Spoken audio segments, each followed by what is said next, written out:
Muy bien.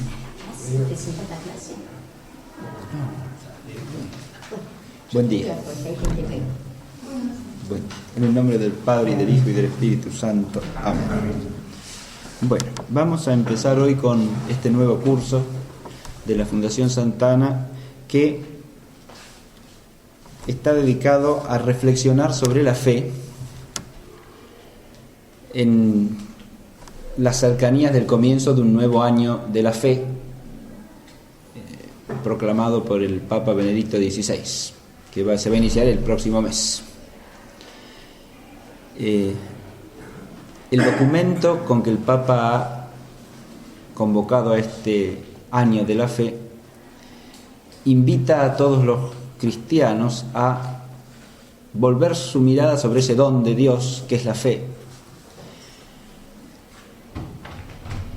con ocasión de cumplirse aniversarios, por un lado, pero además enfatiza el texto que ese volver la mirada sobre la fe pertenece a lo esencial del ser cristiano, porque la fe es la puerta de la salvación y el cristiano vive precisamente de esa gracia de Dios que da la vida eterna y no puede dejar de contemplar ese misterio de salvación que se inicia en cada uno a través de ese don de la fe.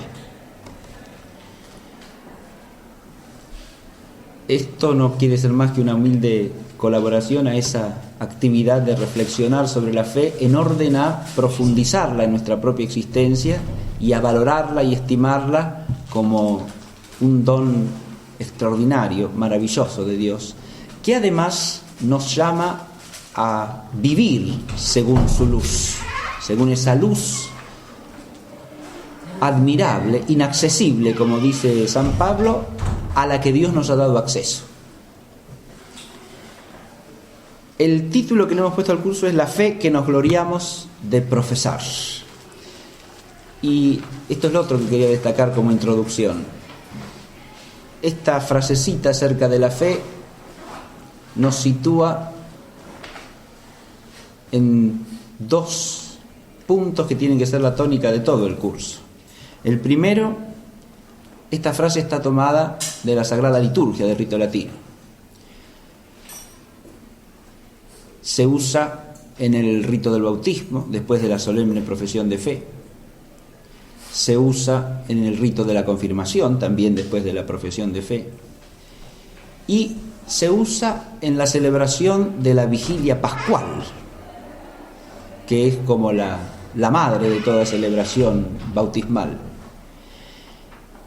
Esta frase aparece precisamente después que la asamblea de los creyentes profesa la fe y entonces el que preside la celebración proclama: esta es la fe de la Iglesia, la fe que nos gloriamos de profesar.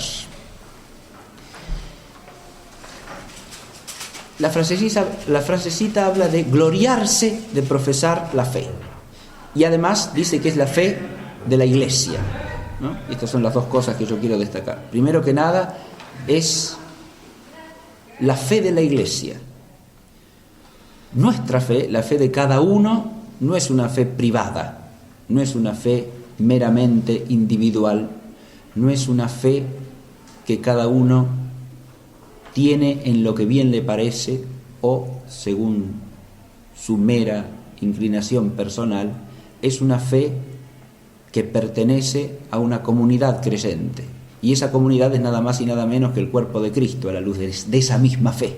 De manera tal que es una fe que es al mismo tiempo personal y comunitaria, pero inseparablemente. Es una fe que es al mismo tiempo lo más profundo de nuestro propio ser personal, pero también una realidad que solamente podemos alcanzar y vivir en la comunión de la Iglesia. Es la fe de la Iglesia. Y lo otro es que es una fe que nos gloriamos de profesar. Esa misma comunidad de los creyentes que celebra el misterio de la fe se gloria de profesar la fe.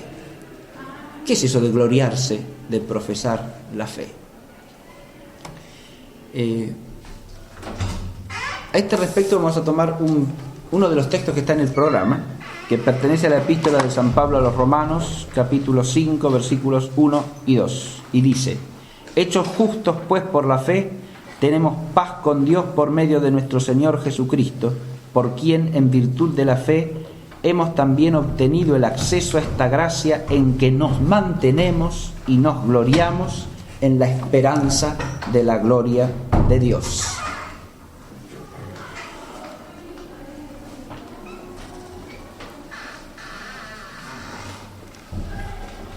Este texto tan denso de Pablo contiene precisamente esta expresión que tratamos de explicar mínimamente para introducirnos en este curso, ¿no? Nos gloriamos, dice.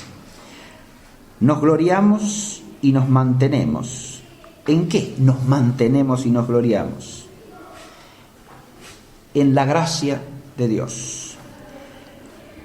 La fe aparece aquí 2 veces en el texto. Primero, hechos justos pues por la fe. La fe nos introduce en la vida verdadera, nos hace justos en el sentido bíblico, quiere decir que nos comunica la posibilidad de vivir según la voluntad de Dios. Nos abre a la participación vital, real, en la voluntad de Dios. Nos hace capaces de vivir conformes a esa voluntad. Y luego dice que tenemos paz, hechos justos por la fe, tenemos paz con Dios por medio de nuestro Señor Jesucristo. O sea, la fe, al introducirnos en la posibilidad de vivir según la voluntad de Dios, nos hace estar en paz con Dios por medio de Jesucristo. Ahora, por medio de Él, de Jesucristo, en virtud de la fe, vuelve a decir Pablo, hemos también obtenido el acceso a esta gracia. Esta gracia es la gracia de la justificación, de la salvación, esa gracia que nos hace justos. El acceso a esa gracia lo hemos obtenido por la fe. Y es en esa gracia que nos mantenemos y nos gloriamos en la esperanza de la gloria de Dios. Primero, el gloriarse es inseparable del mantenerse en este texto de Pablo. Primera cosa importante que destacar, ¿no? Gloriarse es indisociable del mantenerse, del permanecer. Nos gloriamos en la gracia, pero en la medida en que permanecemos en la gracia. Y ese gloriarse es en la esperanza de la gloria de Dios. Ahora, ¿qué es gloriarse? Esto es lo último que vamos a decir para empezar. La gloria, como el mismo texto lo indica, le pertenece a Dios. Nosotros nos gloriamos en su gracia. El gloriarse no es, por supuesto, vanagloriarse, ni envanecerse, de ninguna manera. El mismo hecho de que sea de la gracia que nos gloriamos, ya está indicando que nuestro gloriarnos es en el recibir un don que ni merecemos ni podemos merecer, que es pura gracia. De manera que nos gloriamos en algo que recibimos por pura misericordia, benevolencia y amor gratuito de Dios. No se trata entonces en ese gloriarse de envanecerse, de ensoberbecerse, es exactamente lo contrario. Gloriarse en el sentido bíblico quiere decir manifestar, reconocer y agradecer la gloria de Dios. Bendecir a Dios por su gloria, eso es gloriarse, manifestándola como activa y operante en nosotros. El gloriarse es dar a conocer a través de nuestra propia existencia, en la medida en que Dios nos haga capaces de eso y que nosotros seamos capaces de entregarnos al don de Dios, manifestar, con nuestra propia existencia, la gloria de Dios. En eso consiste el gloriarse bíblico y cristiano. De manera tal que cuando la Iglesia dice esto de esta es la fe de la Iglesia, la fe que nos gloriamos en profesar o de profesar, lo que está diciendo es que por esa fe, por el don de esa fe, nosotros damos gloria a Dios. Agradecemos, manifestamos y bendecimos su gloria soberana. con esto ya queda introducida lo que pretende ser la tónica de este curso, ¿no? La fe que nos gloriamos de profesar implica que a través de nuestra reflexión a lo largo de este curso procuremos hacernos más capaces de glorificar a Dios, de gloriarnos en ese don de la fe. La clase que hoy nos toca es la primera del curso y trata de exponer... Significa también, perdón, sí. Significa también la alegría. Sí, por supuesto. Cuando digo la acción de gracias y la bendición de Dios por ese don, eso está incluyendo no solo la alegría, sino también el reconocimiento de que en eso está nuestra dicha última y nuestra felicidad eterna. Sí, claro que sí. Bien, el tema de hoy son las raíces veterotestamentarias de la fe cristiana, de esa fe de la Iglesia que nos gloriamos de profesar. Y la clase se titula La fe de Abraham. Reflexionar sobre la fe de Abraham o sobre Abraham como arquetipo de fe va a ser el centro de nuestra clase. Pero vamos a empezar con un panorama del concepto de fe en el Antiguo Testamento a través del vocabulario hebreo bíblico sobre la fe.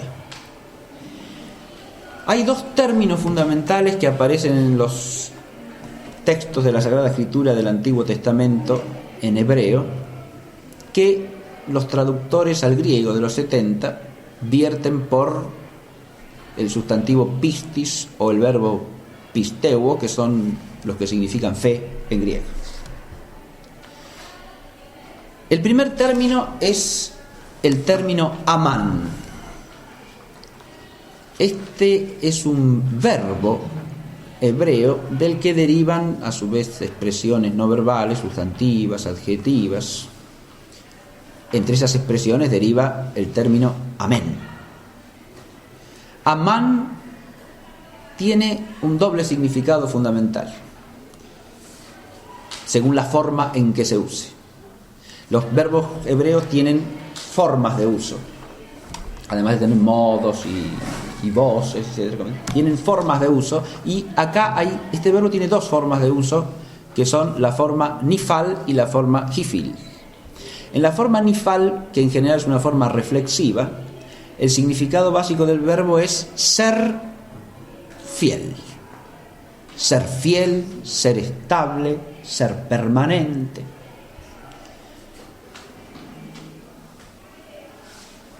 Significa eso, en sentido, tiene básicamente esa forma un sentido en general reflexivo, porque ese ser fiel, ser constante, ser estable, ser permanente, es de alguna manera, ese sería el pensamiento que está en el modo del uso del verbo en hebreo, serse fiel. Es decir, es ser fiel a lo que se es. Si uno entiende esto del verbo, salta inmediatamente a la mente aquel texto de Pablo en que Pablo dice que aunque nosotros seamos infieles, Dios no puede ser fiel. Él, por más infieles que nosotros seamos, Él es siempre fiel porque no puede mudarse a sí mismo. Él es siempre fiel. Sí, con esto tenemos dos cosas. Primero, empezamos a captar el sentido primero de este verbo, que alude al ser fiel en cuanto permanecer en la propia identidad, en la propia esencia, podemos decir, en la plenitud del propio ser. Pero además, como dice allí Pablo, este verbo es en todos sus usos del Antiguo Testamento un verbo teologal eminentemente, porque una antítesis constante que atraviesa todo el Antiguo Testamento es la fidelidad de Dios, la infidelidad del pueblo, de manera tal que ese ser fiel, porque se es fiel a sí mismo, se da de manera plena solo en Dios. El otro uso que tiene el verbo, el otro modo de uso que tiene, es la forma hifil, que es una forma causativa. Acá la idea es que hay algo, una realidad, que causa en nosotros el ser fieles. Es decir, nosotros correspondemos a algo que nos hace ser fieles. En este segundo sentido, se trataría de un creer, de un prestar fe, de un adherirse fielmente a algo, adherirse con fe a algo que causa en nosotros esa respuesta. De nuevo, en este sentido, también el verbo es profundamente teologal, porque se trata de una respuesta de fidelidad a aquello que se nos manifiesta como fiel en sí mismo. O sea, el prestar fe, el creer, es una respuesta al ser fiel que hallamos frente a nosotros.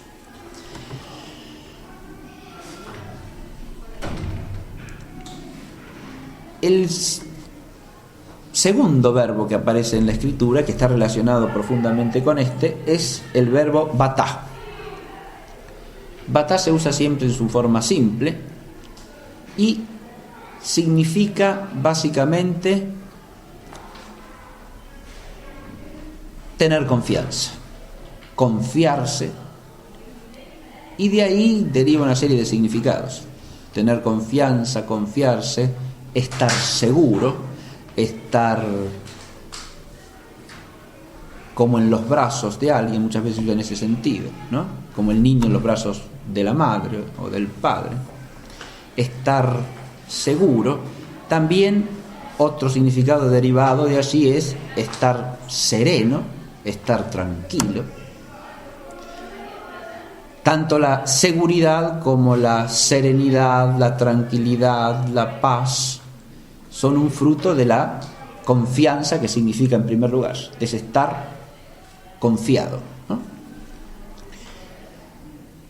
Significa también entregarse confiadamente. Este segundo verbo, los 70 lo traducen a veces por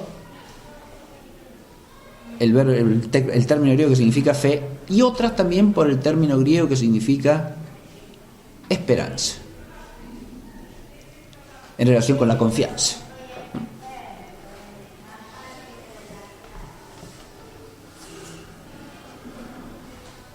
El estar confiado y el estar sereno y tranquilo en relación con aquello en lo que confiamos también tienen en la perspectiva bíblica un sentido teologal y muy profundo, porque la figura del justo y del hombre según el corazón de Dios en la Escritura se corresponde con aquel que pone su confianza no en el hombre, sino en Dios. Es decir, el confiar en un sentido pleno, en un sentido integral, en un sentido total, solamente puede ser en relación con Dios. Y si uno pone su confianza y de nuevo está tranquilo, está sereno, está en paz, porque pone su confianza en otro lado, es porque está extraviado.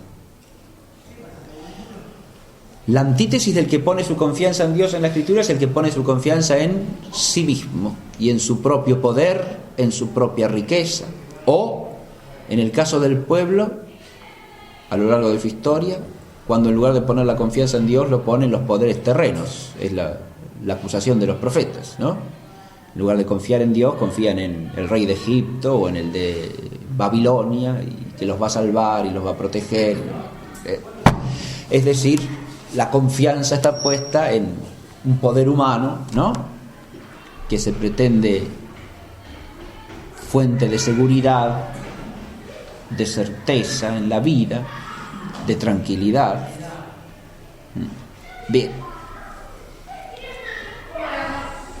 En lugar de estar puesta donde debe estar últimamente, que es en Dios. Si entramos por estos dos verbos, ya empezamos a adquirir el sentido que tiene la fe en toda la tradición bíblica. Porque a partir del concepto de Amán, uno advierte que la fe no empieza por el hombre. Es decir, el concepto de Amán empieza por el ser fiel, y el ser fiel eminentísimo es Dios mismo. Hasta tal punto que Él es el Amén.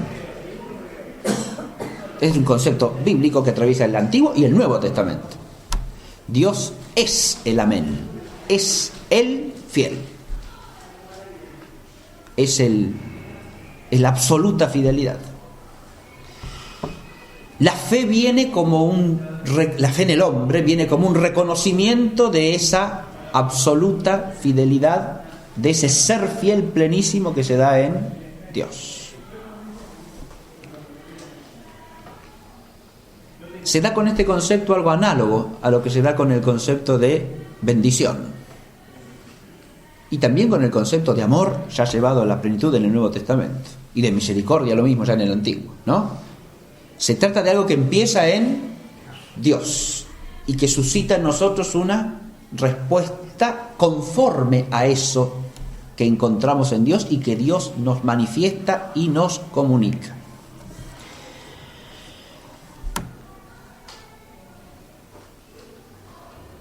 Lo que el otro verbo, el verbo de la confianza, digamos así, expresa, surge a su vez de la fe.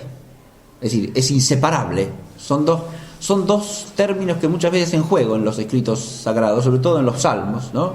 Van unidos, Amán y Batá. El creer en Dios, el ser reconocedores de la fidelidad de Dios, va unido al confiar en Él y tener en Él el refugio, la paz, la tranquilidad, la confianza última.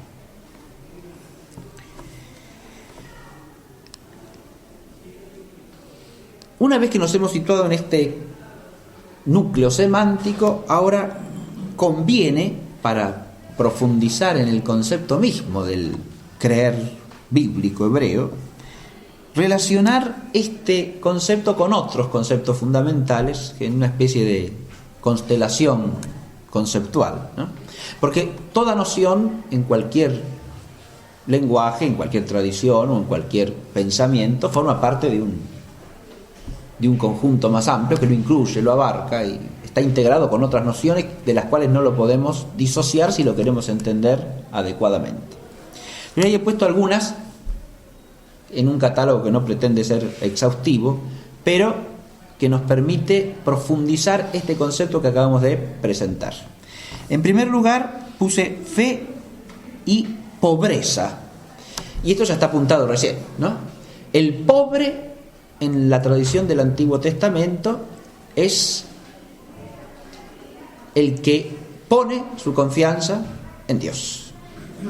Es el que se reconoce pequeño, frágil, miserable en la presencia de Dios, radicalmente dependiente, sin posibilidad real de apoyarse en sí mismo, y por lo tanto tiene toda su confianza puesta en Dios, que es el único fiel. Entonces, este primer concepto de pobre es indisociable del creer en el sentido veterotestamentario. La pobreza, no en vano las bienaventuranzas del Evangelio empiezan por bienaventurados los pobres. Es decir, los pobres quiere decir los que tienen un corazón de pobres, los que tienen un corazón que se abre a la fidelidad de Dios y se apoya en ella, primeramente, últimamente y radicalmente. Frente a eso está el arquetipo del rico en la Escritura, el rico en el sentido religioso, ¿no? Que es el que pone su confianza en sí mismo, el que pone su confianza en el poder humano, el que pone su confianza en las riquezas que ha adquirido, en las riquezas que puede manejar, en el poder que esas riquezas le dan, en la seguridad que tiene en la vida social, en su posición social, en su relación con otros que le sirven. Es decir, pone su confianza en su dominio del entorno, en su capacidad de asegurarse la vida y, en último término, de salvarse. Si relacionamos, cuando digo salvarse, el Padre Uta solía hacer hincapié en ese concepto de ¿qué hago para salvarme? Y nadie se salva. La salvación es algo que viene de Dios. Nadie se salva. No hay salvarse. Lo podemos usar espontánea e ingenuamente en un buen sentido el término, pero el término tiene su punta de capciosidad si nosotros entendemos que nos salvamos nosotros mismos. Y la idea bíblica fundamental es que el hombre es impotente para salvarse. Nadie se salva. Es el concepto fundamental de la Epístola de los Romanos, ¿no? Se salva el judío cumpliendo los preceptos de la Torá, no se salva. No. Se salva el no judío, el gentil, siendo fiel a lo que le dicta su conciencia, tampoco. ¿Y pero cómo? ¿Cómo es eso? Si obran lo que tienen que obrar, si viven... Nadie se salva, porque el único que salva es Cristo con su gracia. Sin la gracia de Cristo no hay salvación. Después, cada uno será juzgado según sus obras. Todo eso está bien, es así, y Pablo mismo lo dice, ¿no? Pero la salvación solo viene de Dios. Y esta es la pobreza o la riqueza, ¿no? Y en nuestro contexto actual nos encontramos con que una buena parte de la humanidad piensa en salvarse. Hasta la misma palabra ha adquirido un sentido degradadísimo, ¿no? Porque salvarse viene a significar acomodarse de alguna manera en el mundo para pasarla bien o para que uno le vaya bien de alguna manera, ¿no? En un materialismo existencial absoluto que nada tiene que envidiar a las formas más groseras de materialismo en el mundo pagano y que quizá es todavía peor.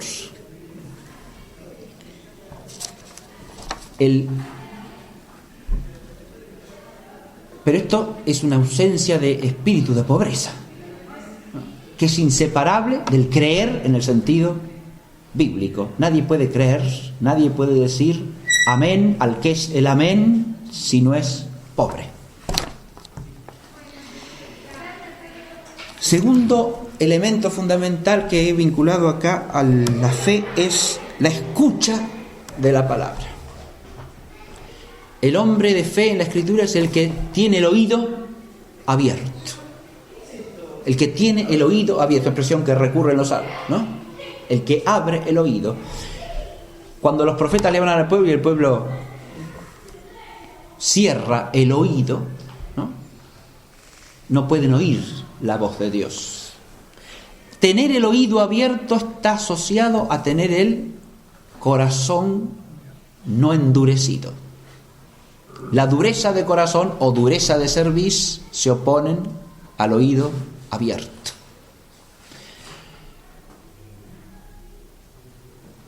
La dureza del corazón y la dureza de la cerviz son los nombres que tiene en la Escritura el encerrarse el hombre en sí mismo, el querer ver las cosas desde su propia mentalidad, desde su propio pensamiento. No escuchar la palabra de Dios es eso, ¿no? Querer pensar las cosas desde la propia perspectiva, desde la propia mentalidad, desde la humana, ¿no? A lo humano. Ver las cosas solo a lo humano, en lugar de abrir la mente, el corazón, eso que significa el griego metanoia, ¿no? La conversión de la mente, abrir la mente a la palabra de Dios. Eso es lo que en la expresión hebrea se dice tener el oído abierto. Es lo que se expresa en el rito del éfeta en el bautismo. El bautismo nos abre el oído, nos hace hombres de oídos abiertos, por lo tanto opuestos a la dureza de cerviz, que es el empecinamiento en el camino humano, ¿no? Y la dureza del corazón, que ya es el ser incapaz de reconocer que hay otro camino, ¿no? la dureza de corazón, el ser abandonado, como según la expresión también bíblica, ¿no? Ser abandonado por Dios a uno mismo, ¿no? Entonces, como el caso del faraón, ¿no? Lo dejó en su dureza de corazón. Es el quedar encerrado en la propia humanidad, clausurada, obturada a la palabra de Dios.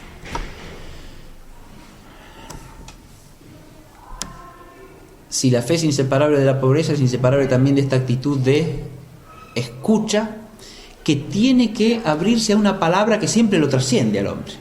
Eso también hay que advertirlo, ¿no? Y la Escritura lo enseña con mucha claridad. El pueblo en el desierto, y es un pueblo de dura cerviz. Moisés se los dice a cada paso, ¿no?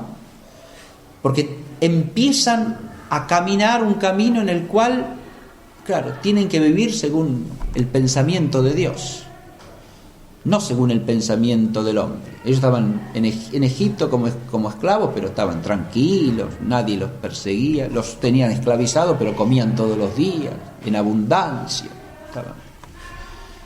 Nos traes al desierto a que nos muramos y nuestros huesos se calcinen al sol. Todo eso implica la dureza de corazón, esa incapacidad de que si uno la mira humanamente es comprensible también en relación con la distancia que hay entre el pensamiento de Dios y el pensamiento humano. Por eso Dios lo va educando a su pueblo en esa escucha a lo largo de su historia, es decir, le va abriendo el oído progresivamente. Lo va haciendo capaz de escuchar la voz del Señor. Ojalá escuchéis hoy la voz del Señor y no endurezcáis vuestros corazones como en Masá, como el día de Meribá en el desierto, cuando vuestros padres me tentaron y me pusieron a prueba, aunque habían visto mis obras, ¿no? Ojalá. Esto es segundo punto.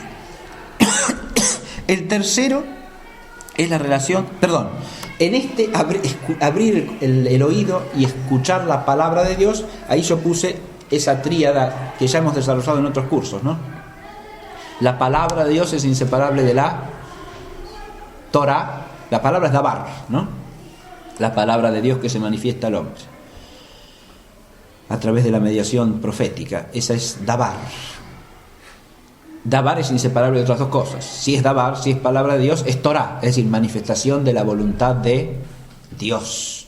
O sea que la escucha de la palabra, al relacionar Dabar con el concepto de Torah, y Dabar y Torah son inseparables en la mente hebrea, bíblica, ¿no? La Torah es la ley, lo que decimos por la ley. Pero es un concepto más amplio que el de ley. La Torah es la manifestación al pueblo de la voluntad de Dios. Implica preceptos, pero también implica advertencias, promesas, manifestaciones que hace Dios de su propio ser y de su propia voluntad al pueblo en general, ¿no? Anuncios de lo que sucederá. Todo eso es Torah en el sentido amplio. Por eso toda la Escritura es la Torah, en el uso corriente hebreo de los tiempos de Jesús. Está dicho en la Torah, es lo mismo que decir está dicho en la Escritura. Porque la Torah es la manifestación de la voluntad de Dios. De modo que saber escuchar la palabra es también vivir según la Torah. O sea, no es una escucha pasiva, ni es una escucha meramente contemplativa, es una escucha vital, que implica el vivir conforme a esa voluntad de Dios que se manifiesta al pueblo, haciéndolo término de un privilegio extraordinario, inaudito. A ningún otro pueblo trató así ni le dio a conocer su voluntad. Pero es inseparable también de otra cosa. Si es palabra de Dios, es manifestación no solo de la voluntad de Dios, Torah, sino de la sabiduría de Dios. El tercer elemento, ¿no? Jokmah. Esa palabra es la palabra que nos hace luminosos, nos esclarece, porque es manifestación de la sabiduría de Dios, ¿no? Es lo que canta el salmista también. Esa palabra es luz para el sendero, ¿no? Lámpara para los pasos, y hace al jovencito, al adolescente, más sabio que los ancianos, porque le comunica la sabiduría de Dios. Todo esto es, pero esto es para que se advierta la amplitud del escuchar, ¿no? es un escuchar a la palabra, que es la Torá y que es la Jokmah, es la sabiduría, es lo que guía al hombre por el sendero recto hacia su fin último. Porque es la sabiduría, es inseparable de la vida conforme a Dios y es inseparable también de la felicidad auténtica. En el curso que hicimos sobre la felicidad explicamos esto, ¿no? Que el término hebreo que significa felicidad significa literalmente caminar rectamente hacia la meta, no desviarse. Y esto es inseparable de esto, de tener el oído abierto a la palabra que es la Torá y que es la sabiduría. Después, tercera relación fundamental, la fe y la justicia. Lo dice el profeta Habacuc: el justo vive de la fe. La asociación entre estos dos conceptos es explícita, ¿no? No hay que buscarla. Todas estas que estoy poniendo acá, si uno las quiere fundar bíblicamente, tiene que acudir a montones de textos, ¿no? Aquí hay una sentencia célebre que está tomada de Habacuc, que se repite en el Nuevo Testamento y que es clásica en toda la tradición cristiana, ¿no? El justo vive de la fe. ¿Qué es el justo? Y el justo, ya lo dijimos hace un rato, es el que vive conforme a la voluntad de Dios. Vive conforme a la voluntad de Dios quiere decir que pone por obra esa palabra que para que la escuche tiene que hacérsela presente constantemente, ¿no? La Shemá. Ahí empieza el ser justo. En escuchar, ¿no? Escucha, Israel, el Señor tu Dios, el Señor es único. Y a esa profesión de fe en el Dios que es el único Dios, va unido el grabarse sus palabras, ¿no? Repetirlas cuando uno sale y cuando uno entra, cuando uno va de camino y cuando uno vuelve, fijarlas en la jamba de la puerta de la casa, sobre la frente, ponerlas sobre el brazo como una señal, para no olvidarse nunca de esas palabras, ¿no? Tenerlas siempre presentes. Porque viene otra, la fragilidad humana está en que esas palabras lo trascienden por su sabiduría divina, ¿no? Porque el pensamiento de Dios dista más del pensamiento del hombre que el cielo de la tierra. Pero además es una palabra que el hombre tiende a olvidar por su misma fragilidad, ¿no? Y porque se ve arrastrado por su propia pequeñez hacia lo pequeño. Entonces la tiene que fijar permanentemente, pero la tiene que fijar para vivirla. Y ahí viene el justo, ¿no? El que es el que vive de la fe, porque conoce la palabra y la pone por obra, la vive según la palabra, la totalidad de la palabra. Ese vivir según la palabra no quiere decir en el hombre el ser infalible en sus obras o en sus caminos. Quiere decir oír la palabra entera, eso ya lo vamos a ver enseguida. Y oír la palabra entera es oír también la palabra de la misericordia de Dios y de la misericordia de Dios como fuente de la salvación. El hombre por la fe se hace justo, pero hay un solo santo en la perspectiva del Antiguo Testamento, por eso puse Sadoc, que es justo, y al lado con mayúscula Kadosh, porque uno puede traducir, y esto para marcar una progresión en la revelación y en la relación entre el Antiguo y el Nuevo Testamento. En el Nuevo Testamento los que viven de la fe son llamados los santos. En el Antiguo Testamento jamás. La santidad es un atributo exclusivo de Dios. ¿Pero por qué? Y porque hay una diferencia fundamental. Y esa diferencia fundamental es eso que introduce la gracia de Cristo y que le lleva a Pablo a decir: ya no soy yo quien vivo, sino que es Cristo quien vive en mí. Si Cristo vive en nosotros, somos santos, claro, porque participamos de la vida del Hijo y somos hechos hijos en el Hijo. Ahí está la santidad de raíz ontológica del cristiano, que no se puede aplicar al Antiguo Testamento.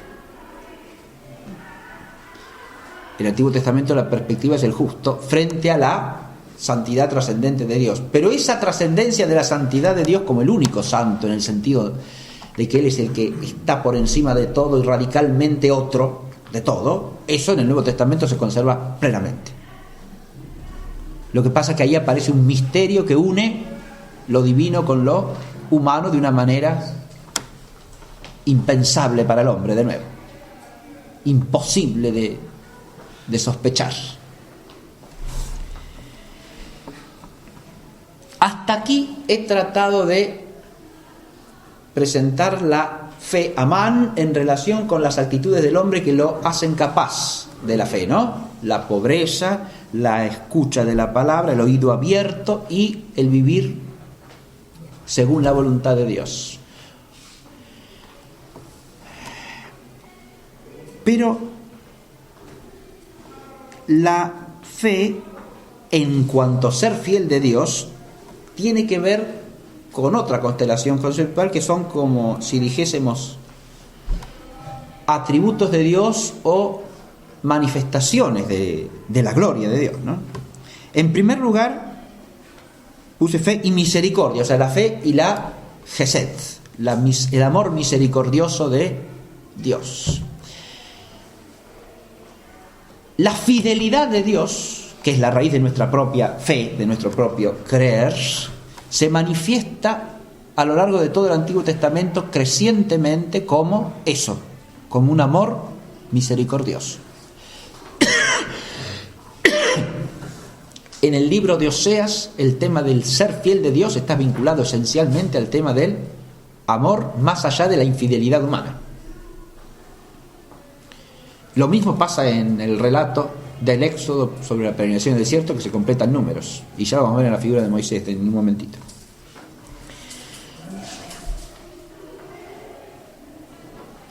El creer en el Dios fiel es creer en el Dios de la misericordia, del amor misericordioso. Este es otro dato del Antiguo Testamento. Desconfiar de la misericordia de Dios es no creer. Y es infidelidad de parte del hombre. De modo que ese amán, ese ser fiel, es inseparable de la gesed, del amor creador y salvador de Dios. Ese amor, junto con la omnipotencia de Dios y con su grandeza soberana, es lo que se manifiesta en las maravillas del Señor. Es un tema constante que está vinculado esencialmente a la fe, ¿no? En el texto al que aludí yo hace un rato de no endurezcáis vuestros corazones, ¿no? Ojalá escuchéis la voz del Señor. Se dice al final, aunque habíais visto mis obras. Las obras del Señor son una manifestación de su grandeza y de su fidelidad y de su amor a la vez. Son los signos a través de los cuales Dios se le manifiesta al pueblo. Esas maravillas son Gedolá, son las cosas grandes que hace Yahvé. Magnalia Dei suele traducirse en latín, ¿no? Las grandezas del Señor. Son también Geburá, Niflá, Mahalal. Esto quiere decir, son los prodigios que hace Dios, o sea, la manifestación de su omnipotencia. Son también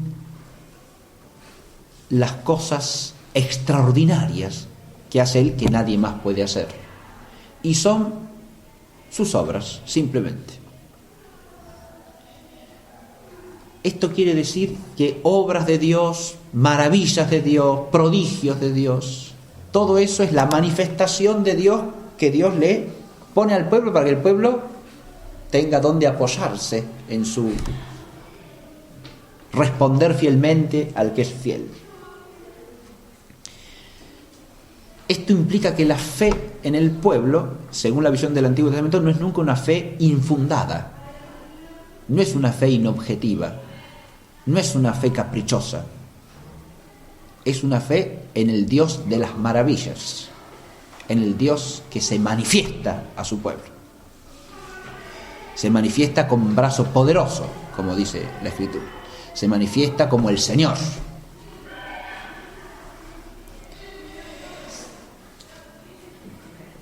En sexto lugar, la fe es inseparable de la verdad. Emet, que a su vez hace par ordinariamente con Gesed en la Escritura. La verdad y la misericordia. Verdad quiere decir acá algo muy próximo a lo que dice Amán. Dios es la verdad en la perspectiva del Antiguo Testamento.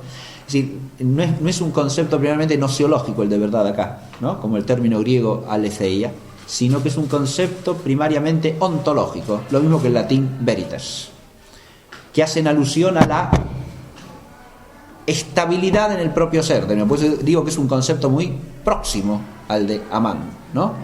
La verdad es el ser como una roca, el ser íntegro, pleno, perfecto, sin fisura, sin falla, sin posibilidad de quebrarse, de fallar, de hundirse. No, es la roca firme, ¿no? Que es una metáfora constante en la Escritura acerca de Dios, ¿no? La roca en que uno se apoya.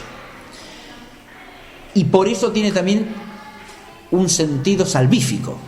Es decir, porque es esa firmeza inquebrantable, es donde al apoyarse el hombre queda salvo, ¿no? Solamente allí. La verdad es ese atributo. Ahora, no es separable del conocimiento tampoco, ¿no? Porque ese Dios que es la firmeza se le manifiesta al hombre por medio de su palabra, y esa palabra es la firmeza en la que uno tiene que apoyarse. La palabra y los signos, las maravillas, las grandezas de Yahvé son sus manifestaciones en las cuales se apoya el que cree como en una roca. Y esa es la verdad. La verdad es lo que Dios manifiesta y lo que Dios obra, lo que Dios le comunica al pueblo como manifestación de su ser rocoso, ¿no? De su ser verdad, de su ser íntegro, perfecto, pleno y siempre fiel a sí mismo. Por último, la fe es inseparable de la bendición de la alabanza.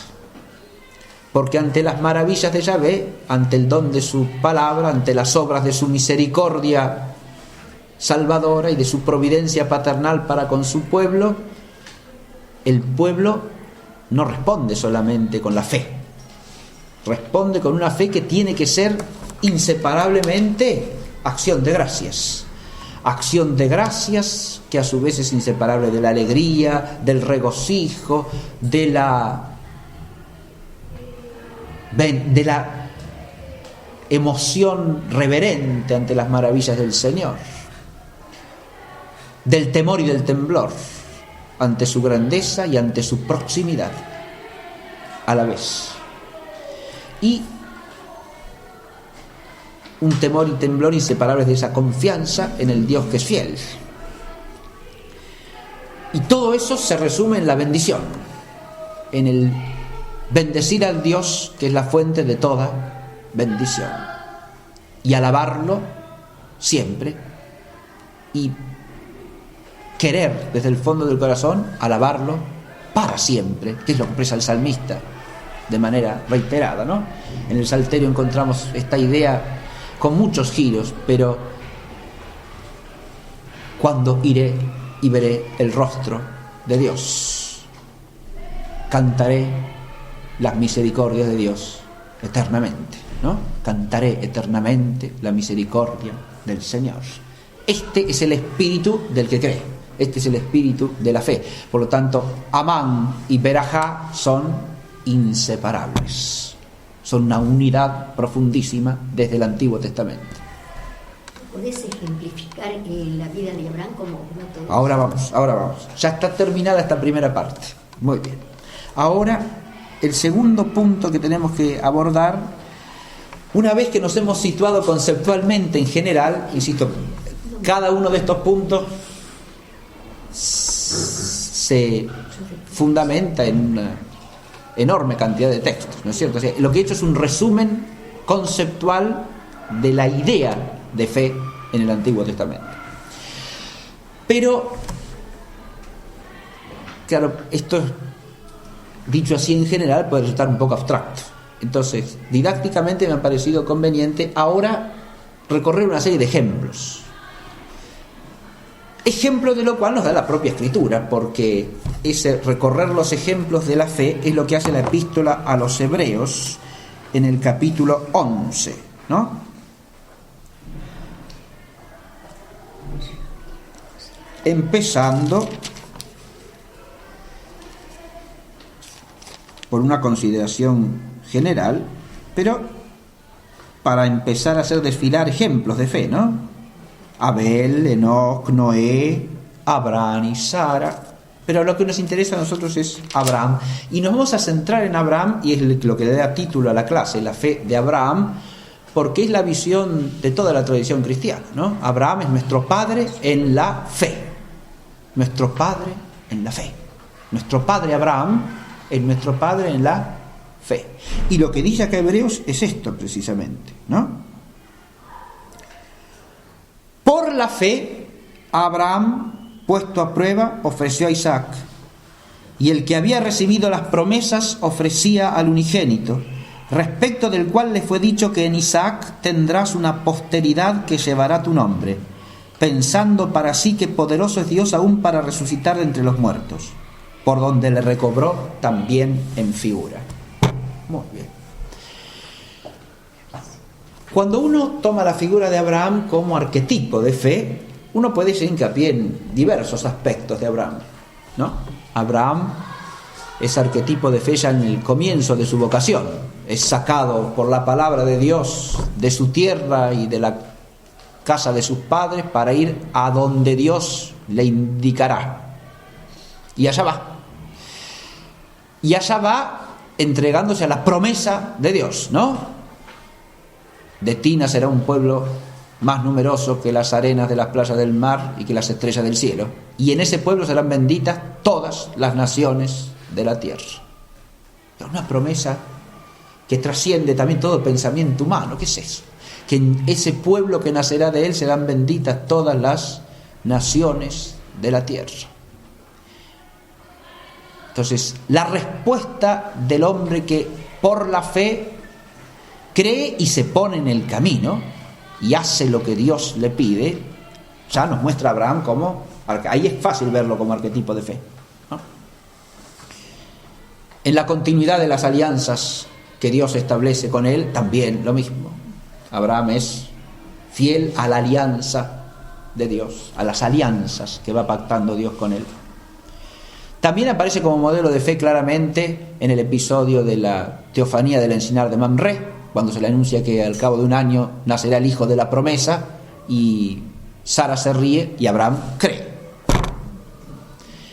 Pero la epístola de los Hebreos no toma ninguno de esos episodios en que es claro que Abraham aparece como arquetipo de fe. Toma el sacrificio de Isaac. Si uno lee el texto del sacrificio de Isaac, más bien parece ser un texto del cual podría uno tomar a Abraham como modelo de obediencia, ¿verdad? Hace lo que se le pide.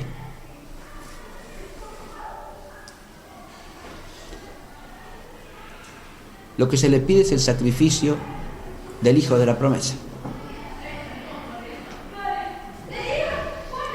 Cuando toma uno ese tema, siempre conviene de entrada despejar las cuestiones que surgen así de modo espontáneo, ¿no? De orden moral con respecto al sacrificio.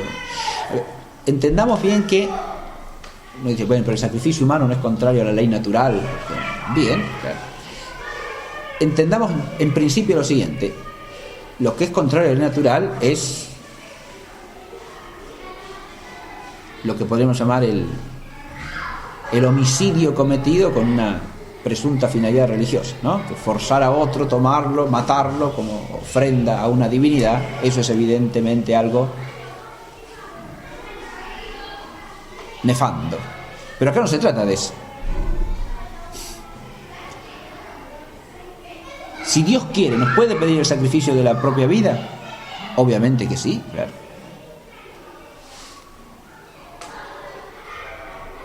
Y acá le pide a Abraham el sacrificio de la vida de su hijo, que es el hijo de la promesa, cuya vida le pertenece ¿a quién? ¿A Abraham? No, a Dios, que se lo ha dado. Esto es lo que hay que entender. Le pide la vida del hijo que él mismo le ha prometido y le ha regalado.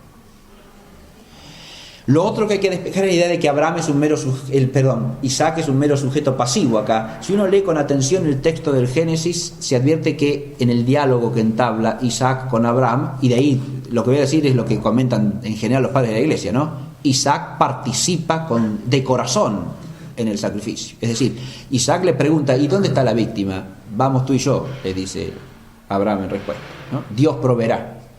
Entonces, de manera tal que Isaac, que ya no es un niñito chiquito, sino es un adolescente o casi, ¿no?, es consciente de lo que se trata y participa de esa voluntad de Dios con fe también, ¿no? Despejado todo ese problema, lo que nos interesa acá es por qué Abraham es entendido en este episodio como modelo de fe. Uno podría decir simplemente porque la obediencia a la voluntad de Dios es parte esencial de la fe. La fe no es solamente creer en algo, sino también vivir en conformidad con lo que se nos reclama desde ese algo. En realidad es creer en Dios y vivir conforme a la voluntad de Dios. Pero el texto de Hebreos dice otra cosa. Lo voy a releer, ¿no?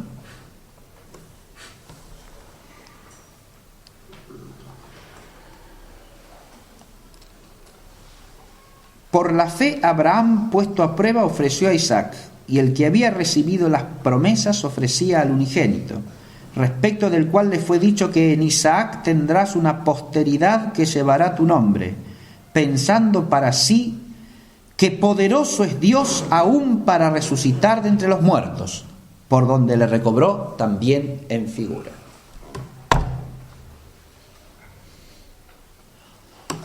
Según la reflexión y la exégesis implícita que hace la epístola a los Hebreos, Abraham creyó en la resurrección. A ver, Isaac es el hijo de la promesa. De él vendrá ese pueblo numeroso, ¿o no? Y a través de ese pueblo la bendición de todas las naciones. Si él se lo entrega a Dios en sacrificio, ¿cómo a través de Isaac va a venir el pueblo si Isaac se muere? Ahora viene, pero es que él cree que esa muerte no es para la muerte, es para la vida. Que aunque él se lo entregue a la muerte, el hijo vivirá y será la raíz de ese pueblo que se le ha prometido. O sea, por eso dice la epístola de Hebreos, creyó en la resurrección de los muertos. Creyó en el Dios de la vida. Cuando lo entrega a la muerte, no lo entrega a la muerte, lo entrega al Dios de la vida y por lo tanto lo entrega a la vida. O sea, cree que vivirá a pesar de que muera. Esto es lo que está diciendo. Y por eso los padres de la iglesia ven en la fe de Abraham un anticipo de la fe cristiana y ven en Isaac el tipo de Jesucristo, que con su muerte nos trae la vida. Por eso el mismo texto dice que se lo devolvió en figura, ¿no? También pasa por la muerte en figura, porque de hecho no muere Isaac, en figura en el sentido de figuradamente, pero el en figura acá quiere decir en tipo, es decir, como tipo de Cristo resucitado, ¿no? Porque habiendo pasado por la muerte, porque ya estaba ofrecido en sacrificio, no tiene que morir, vive. Pero pasa por la muerte, claro, es decir, en un sentido profundo ha pasado por la muerte, ¿no? Se lo devuelve.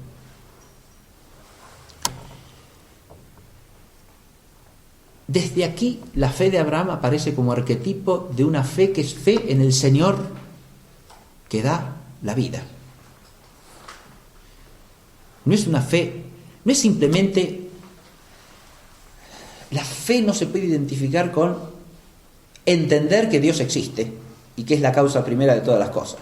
Eso se puede saber hasta por la razón natural. como lo supieron los filósofos griegos. ¿Está claro?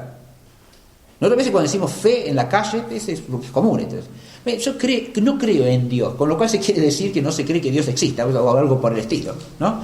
Eso es toda una confusión horripilante, ¿se da cuenta? Porque en Dios como existente, que es el ser supremo y que es la causa primera, no hay necesidad de creer, porque el hombre eso lo puede entender con certeza, con su propia inteligencia, si profundiza metafísicamente en la realidad hasta el punto de llegar a esa certeza, que es una certeza racional.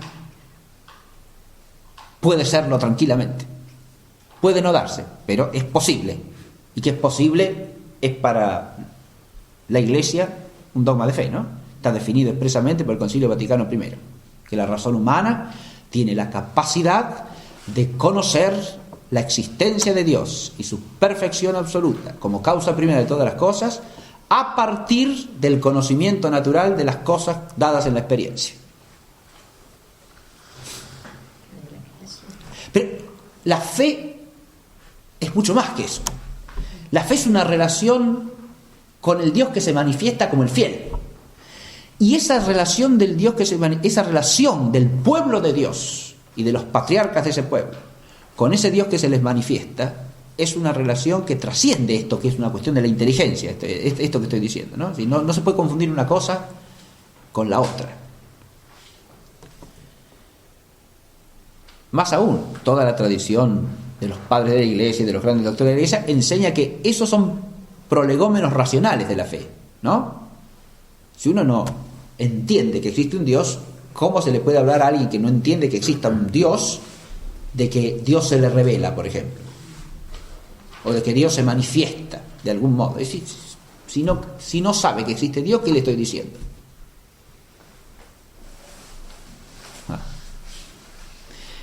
Eso no se puede confundir, insisto, con la fe en el sentido bíblico, que incluye eso, pero es mucho más que eso. Y en el caso de Abraham esto lo vemos con nitidez, ¿no? Lo vemos encarnado, porque la fe no es solamente creer que hay un ser supremo, eso no es creer que. La fe no es creer que, la fe bíblica. Es creer en Dios. Es decir, está relacionado personalmente con Dios, pero suponiendo una manifestación de Dios que se hace presente. Porque el hombre no puede relacionarse personalmente con Dios desde sí mismo. Pero yo quiero decir hincapié en esto, el Dios de la vida, ¿no? Ahora, una segunda figura bíblica de fe, después de Abraham, yo voy a hacer un pequeño recorrido inspirándome siempre en Hebreos, ¿no es cierto? Pero por algunas figuras, algunas están mencionadas por Hebreos y otras no. Pero es un recorrido de figuras de fe, digamos, ¿no? Primero una contrafigura, porque yo puse ahí la infidelidad de Moisés. Moisés acá es nombrado también como modelo de fe, porque saca al pueblo de Egipto, lo guía según la palabra de Dios, realiza la alianza. Perfecto. Pero hay un textito de Números 20 que nos habla de la infidelidad de Moisés. El pueblo está en el desierto, no hay agua. Entonces Dios le dice a Moisés y a Aarón que tienen que golpear una roca para que brote agua. Y Moisés se dirige al pueblo con palabras airadas, dice el texto. Airado, despectivamente. Y dice, ¿acaso hará brotar Dios agua de la roca para ustedes, que son siempre infieles? Y él y Aarón golpean la roca y sale agua. Y dice el texto que por su falta de fe, Moisés fue castigado por Dios de manera que no pudiera entrar en la tierra de la promesa a la que conducía al pueblo. Ni él ni Aarón. Ese tema de la infidelidad de Moisés tiene una larguísima tradición exegética. ¿En qué consiste la infidelidad? ¿Dónde está la razón de la infidelidad? Los otros dos textos en que aparece son uno en Deuteronomio y el otro en el Salmo 106, ¿no? El capítulo primero de Deuteronomio. Y esos dos textos orientan la infidelidad en sentidos distintos, pero con matices, ¿no? Habría dos exégesis fundamentales. Una es que lo que es reprendido por Dios en Moisés aquí es fundamentalmente su actitud de cólera y de desprecio para los otros, que transforma el signo o el significado del signo ante los ojos del pueblo. Es una manera de entender. Otra manera de entenderlo es la que hace hincapié en que Moisés no participa aquí de la actitud de misericordia y de perdón de Dios para el pueblo. Y esta yo creo es la más profunda. Es decir, Moisés, la falta última de Moisés está en que no está sintonizado, digamos así, no está acorde, no va unido en su corazón a la misericordia de Dios, y por lo tanto ese signo de la omnipotencia de Dios que le da al pueblo el agua que necesita, lo hacen como si fuese una especie de, bueno, acá la tienen, esta es el agua que pidieron, ¿no? Como si, sin participar de la misericordia de Dios. De modo que así como el Dios de la fe de Abraham es el Dios de la vida, el Dios de la fe se aparece en este episodio como el Dios de la misericordia, del amor misericordioso. El que no cree en eso es infiel. El que no cree en la misericordia de Dios por encima de la infidelidad de los hombres, ese es infiel.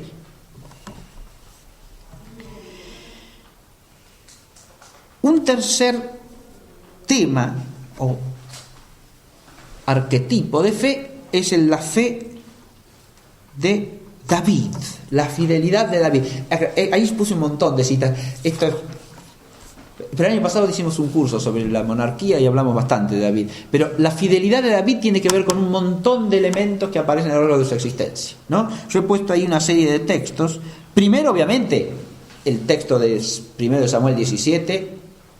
David es arquetipo de fe en su confrontación con Goliat. Es figura del creyente, ¿no? Primero le ponen la armadura de Saúl, todas las armas, la coraza, el yelmo, todo, la espada. No, yo con esto no voy a combatir. Se saca todo y va con su trajecito de pastor, agarra la onda, ¿no? Y al final dice, no he combatido con la fuerza humana, sino que he vencido porque Yahvé combatió por mí. Es decir, combate apoyándose confiadamente en el Señor. Este es el primer episodio de David en cual David es arquetipo de fe. Pero también su condición de fe aparece en el respeto de lo que Dios consagra. 2 veces tiene a Saúl que lo persigue de muerte, ¿no? En sus manos, y no lo toca porque es el ungido de Yahvé.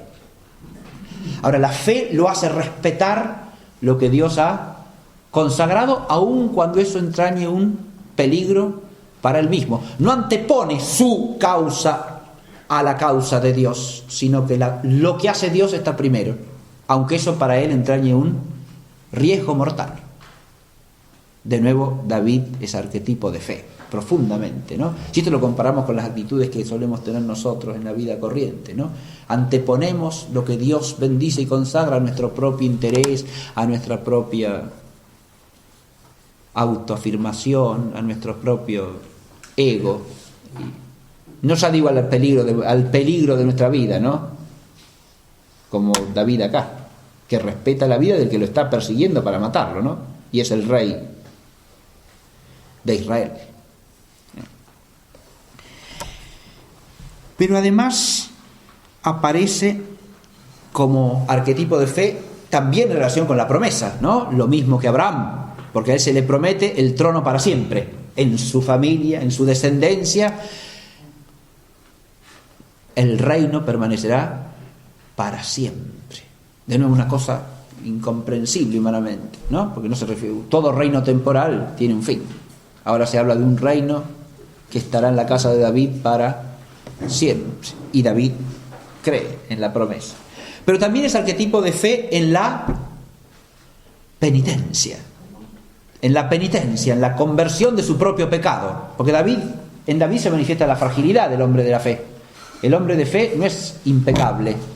En David eso se ve clarísimamente, porque comete un pecado horrible con la muerte de Urías, el esposo de Betsabé. Pero ahí es modelo de fe de nuevo, no por su pecado obviamente, sino porque habiendo pecado hace penitencia, recibe en el fondo de su corazón primero el reconocimiento del pecado ante la acusación del profeta Natán. Se hace cargo de su pecado y hace penitencia por su pecado y admite el castigo del pecado en definitiva. Y después de que ese castigo se efectiviza, que es la muerte del hijo, ¿no?, se levanta, se viste, se perfuma y sigue con su vida, es decir, acepta la voluntad de Dios, se pliega de corazón a ella como penitente y sigue viviendo como quien es, renunciando a su vez al pecado como pecado, ¿no? Y en esa conversión David también es modelo de fe.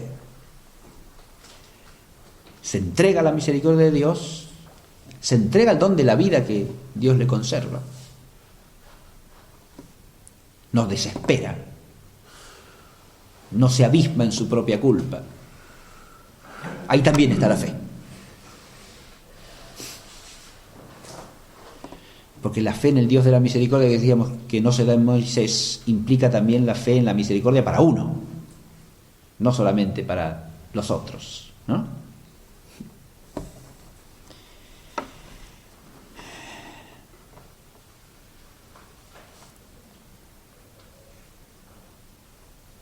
David también es modelo de fe en relación, ahora no ya con la misericordia que recibe, sino con la misericordia que experimenta. En David se da esa unión de la fe, el respeto al Dios de la verdad, con la gesed. La misericordia la vive como recibiéndola, pero también la vive en el fondo de su corazón. Se lamenta por la muerte de Saúl, que lo ha perseguido de muerte, ¿no? La elegía sobre Saúl y Jonatás al comienzo del libro segundo de Samuel. Pero también llora y hace un luto terrible por la muerte de su hijo Absalón, que se le ha revelado y que ha procurado usurpar el trono, ¿no? Absalón, hijo mío, preferiría haber muerto yo en tu lugar. Cuando se entera de la muerte de Absalón. Y por último, es modelo de fe en la otra figura arquetípica de David, como cantor de la fe. Es el salmista, es el hombre que al comienzo de su reinado, siendo todavía joven, danza delante del arca de Yahvé, ¿no? Y es también el hombre que al final, es el último, serían las penúltimas palabras de David, según la Escritura, canta ese maravilloso himno de alabanza, de acción de gracias a Dios, que es como un resumen del espíritu del Salterio, ¿no? Al final del libro segundo de Samuel. Bien. En tercer lugar agregué la fe de los Goyim. Tercer lugar de los yo dije lo tercero para hablar de David, porque había hablado de Abraham primero, pero de los que añadimos a la figura de Abraham, a David sería el segundo, ¿no? Ahora, en tercer lugar, como añadido, ponemos la fe de los gentiles, de los Goyim, de los que no son israelíes. Esto es un tema que aparece en el Nuevo Testamento con fuerza. Jesucristo se los dice a los miembros del pueblo de Israel de su tiempo, ¿no? Como Dios en otros tiempos tampoco había encontrado fe en Israel, y sí, en cambio, por contrapartida, en los paganos, ¿no? En los gentiles. El sirio Naamán, ¿no? Aquí tienen el primer texto se refiere a eso, ¿no? Segundo de Reyes. Jonás, que predica la penitencia a los ninivitas que se convierten, para oprobio de Israel que no se convierte. o sea, los asirios, ¿no? Nada menos, los enemigos de Israel. No solo son paganos, sino que son paganos enemigos, ¿no? Como si dijésemos, para un pueblo el adversario, que lo opresor, ¿no? Es el enemigo, ¿no? Y allá es mandado Jonás, ¿no? A predicar a los ninivitas. En Daniel tenemos la conversión de Nabucodonosor, y en Judith la de Agior. Todos paganos que ante las maravillas de Yahvé lo reconocen y se convierten. En el caso de Agior, que aparece en el libro de Judith, se hace miembro del pueblo de Israel, ¿no? Es un prosélito. Bien. Y esto tiene que ver con otra cosa. La fe no es un patrimonio humano nunca. El problema del pueblo de Dios es que tiende a creerse que la fe le pertenece. Que por ser ellos Israel ya son los creyentes.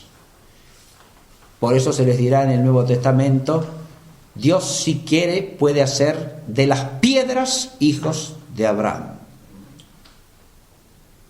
Y eso lo tenemos que aplicar a nosotros mismos también. La fe que nos gloriamos de profesar es una gloria de Dios, no nuestra. Es esa gloria que se hace nuestra por don de Dios, de manera tal que no es una especie de cosa de la que podamos vanagloriarnos, pero sí algo de lo que tenemos que gloriarnos. Porque si no nos gloriamos de ese don, no damos gloria a Dios. Si no nos gloriamos, si no nos sentimos dichosos por ese don, y si no lo vivimos lo más plenamente que podemos, entonces no damos gloria al Señor de la gloria, ¿no?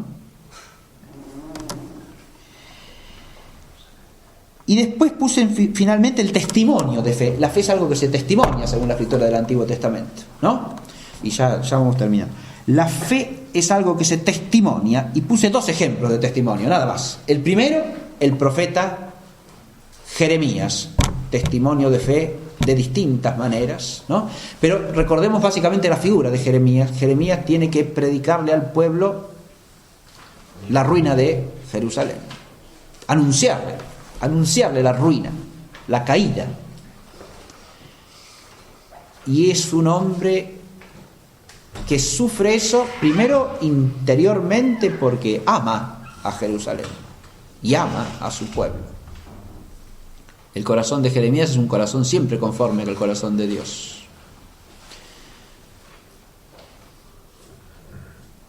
Pero al mismo tiempo tiene que anunciar el castigo de Dios que cae sobre el pueblo. Y eso le acarrea el propio desprecio del pueblo.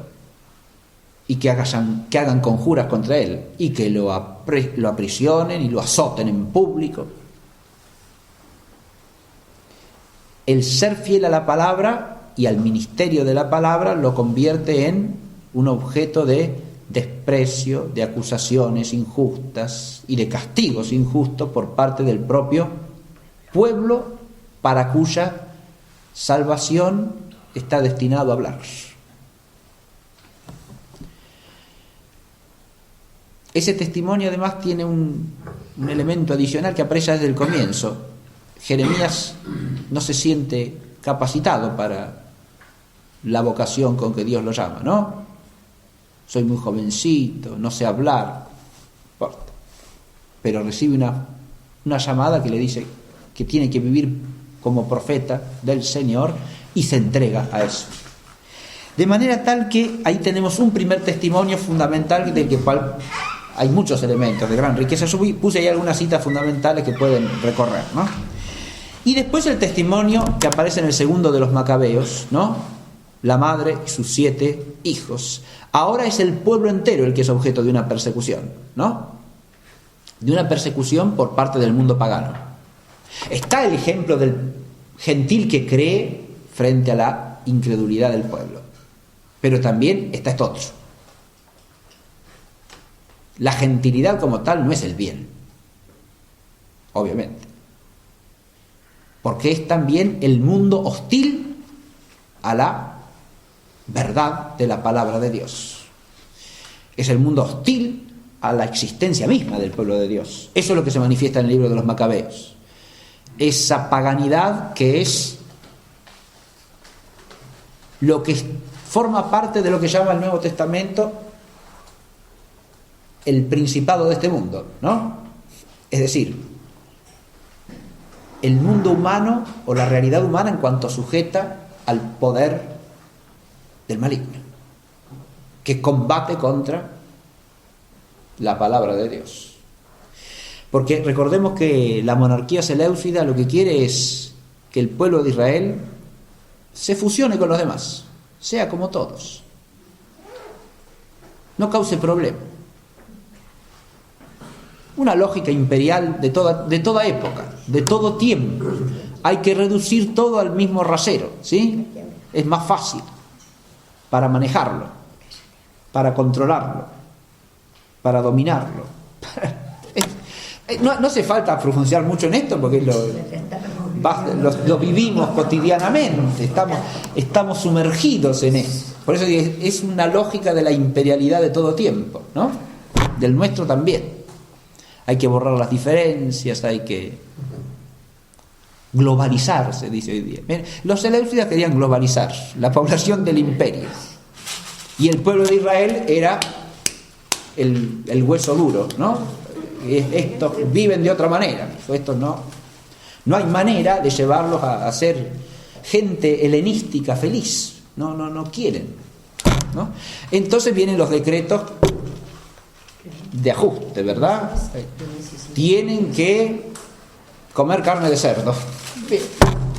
Y si no comen carne de cerdo, hay que ejecutarlo mismo. Bien. Es claro, parece irrisorio, ¿no? Pero ahí se juega la fidelidad a la Torá, a la voluntad de Dios, ¿no? En una cosa que no es uno dice, no es de orden moral, eso, no, pero es la palabra de Dios.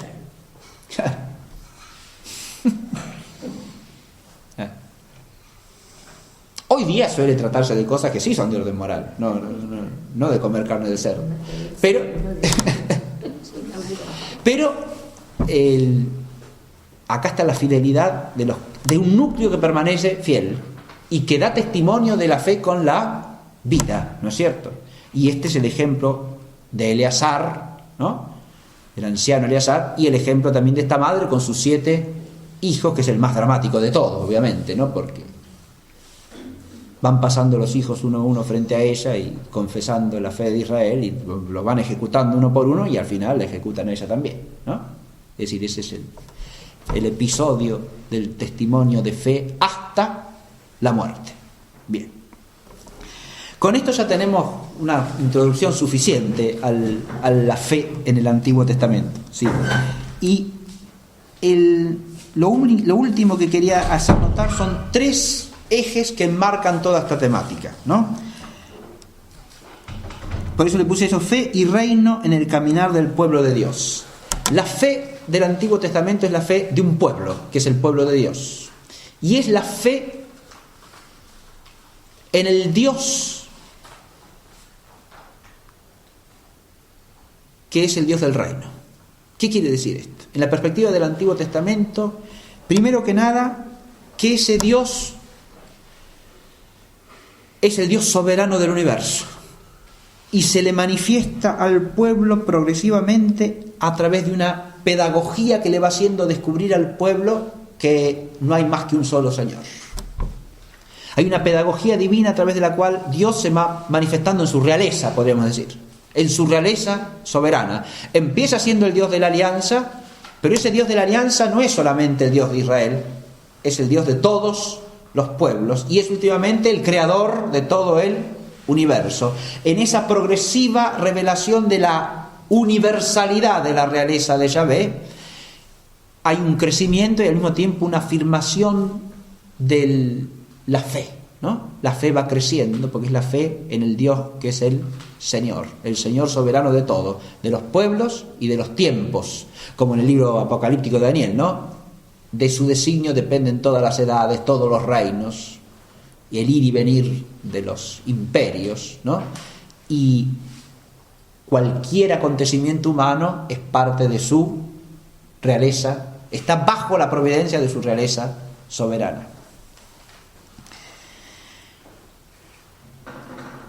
La fe además se inserta en otro eje, que es precisamente porque hay una progresiva manifestación de Dios en esa pedagogía divina, hay una progresiva conversión del pueblo. Es decir, el pueblo va siendo llamado a lo largo del tiempo a reconocer en la fe quién es Dios. Y esa conversión progresiva está ligada al reino, porque está ligada a las mediaciones que el Antiguo Testamento pone, que son la mediación sacerdotal, la mediación profética y la mediación real. A través de esos mediadores, profetas, reyes, sacerdotes, miembros del pueblo, ¿no? Dios se hace presente en medio del pueblo para que el pueblo sea eso, un pueblo sacerdotal, profético y real, según el Dios respecto del cual todos estos son mediadores, instrumentos. La conversión entonces está posibilitada por esa mediación en todas sus facetas. Y la fe está ligada, por lo tanto, al sacerdocio, a la profecía y a la realeza, juntamente. Por último, aparece en el Antiguo Testamento la perspectiva mesiánica, porque el reino de Dios, tal cual aparece en el Antiguo Testamento, es fundamentalmente un reino anunciado. Es el reino que vendrá por medio del mediador por excelencia, es decir, del ungido de Yahvé. Y aquí es donde aparece la figura compleja del ungido de Yahvé, el ungido real, soberano, el ungido siervo doliente, sufriente, y el ungido celestial que viene desde las nubes del cielo como hijo de hombre, ¿no? Esa complejidad de la figura del Mesías, con todos sus elementos propios, según las profecías que constan en Isaías, en Jeremías, en Ezequiel, en Daniel, ¿no? Esa figura del Mesías es el horizonte último de la fe del Antiguo Testamento y el eslabón que nos conduce hacia el Nuevo. Así que acá podemos terminar con esta clase. Muchas gracias.